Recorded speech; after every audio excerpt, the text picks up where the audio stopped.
जी तेजस्वी, अभी हमने exit poll का हेमंत पूरा सर आंकड़ा सामने तेजस्वी नहीं से रखा सवाल है, पूछना चाहेंगे। लेकिन हेमंत शर्मा जी हमारे साथ हैं और वो आपसे सवाल लेना चाहते हैं। मेरे लिए कहा है जी नहीं, मैं सवाल नहीं पूछना चाहता।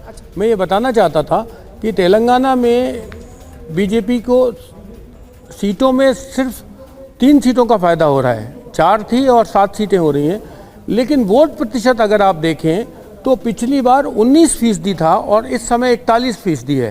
तो वोट प्रतिशत के हिसाब से ये बहुत बड़ा विस्तार है। मैं जो बार बार कह रहा हूँ कि दक्षिण राज्यों में भारतीय जनता पार्टी ने अपने पांव फैला लिए हैं, उसका ये एक मजबूत उदाहरण है।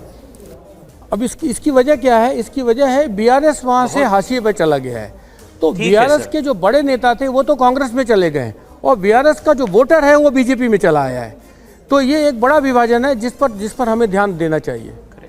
ये उनका टेक था, लेकिन तेजस्वी आपसे सवाल ये है कि क्या ये बहुत इंटरेस्टिंग पॉइंट आपने उठाया है। ओके, हाँ गो अहेड सर, बताइए। तेलंगाना में इस बार बीआरएस का खाता भी नहीं खोलेगा। बीआरएस विल बी 0 तेलंगाना में। और बीजेपी में कल भी बीजेपी के जो अपने 8-10 उम्मीदवार, प्रमुख उम्मीदवार थे, उन सब से मेरा बातचीत कल रात भी हो रहा था। उन सब के मत है कि इस बार भारतीय जनता पार्टी तेलंगाना में double digit seats Bharatiya Janata party के होंगे। तो देखेंगे, आपका एग्जिट पोल जनता के मूड का एक इंडिकेशन है और वोट शेयर उतना बढ़ रहा है तो स्वाभाविक रूप से उसका कन्वर्शन भी होगा। और कई सीट्स पे बीजेपी और कांग्रेस के बीच में जो टक्कर है वो कम मार्जिन से है।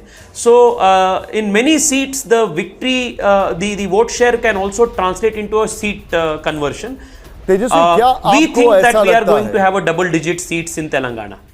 ठीक है तेजस्वी, शुक्रिया हमारे साथ जुड़ने के लिए आपका। बहुत बहुत शुक्रिया and wish you all the best. अब देखते हैं क्या होता है, लेकिन हमारा एग्जिट पोल जो है वो अभी आपके सामने जो डेटा दिखा रहा है, ये स्क्रीन्स को देखिए आप जरा।